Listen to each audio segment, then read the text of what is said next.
Welcome to the second edition of Rally Jameel, Saudi Arabia's first all-female off-road navigation rally that goes through some of the most incredibly rich areas of the country, both geographically and historically.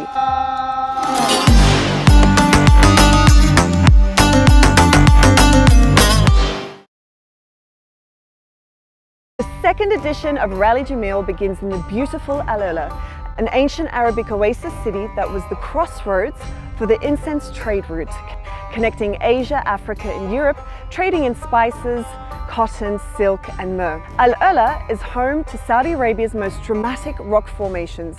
It holds over 200,000 years of largely unexplored human history and has over 27,000 archaeological artifacts, and still counting. The building in front of me, of course, is not from ancient times. It's a modern construction. Called Maraya, meaning mirrors in Arabic, it's constructed with over 3,000 mirrors. Maraya is a concert hall hosting both international and local acts, an artistic architectural representation of Saudi Arabia's present and future outlined in Vision 2030, with the reflections of its rich past embodied by the surrounding ancient rock formations.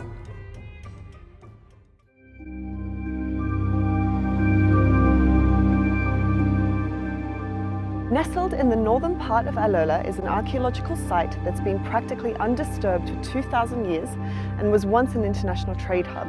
Hegra is Saudi Arabia's first UNESCO World Heritage Site and part of the Nabatean civilization. It has 110 tombs that are practically in pristine condition, carved in the red sandstone. It's the sister city to Petra in Jordan, but it's Hegra that has tombs that are in much better condition.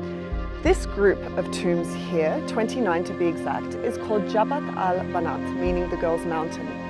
It's special because they all belong to females, which shows how much respect the Nabatean civilization had for their women and what an important role they played in their society.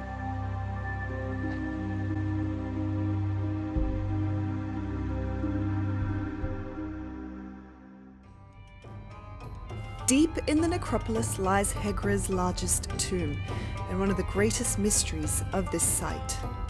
This is the tomb of Lihyan and is Hegra's most iconic of all the tombs here on this UNESCO World Heritage Site. We know that the individual must have been important and wealthy because it's the only tomb that's carved out of its own stone. It's also the only one that has 4 pillars rather than the usual 2. Okay, this tomb was owned by a Nabatean leader. His name is Lihyan bin Kuza.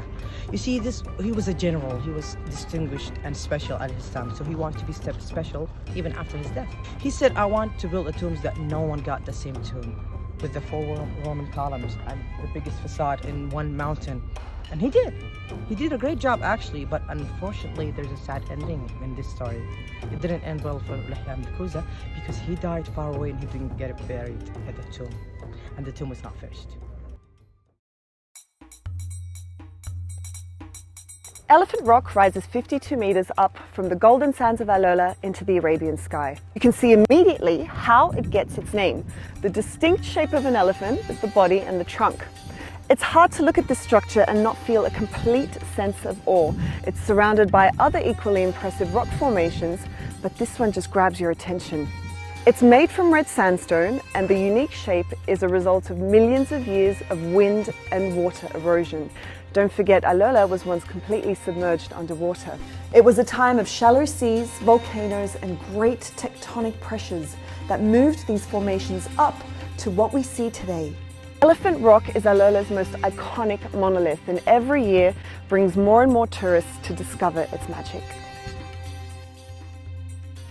Not far from Elephant Rock is Aljara Mountain, where millions of years of erosion have carved out an opening in the sandstone, a kind of portal into time.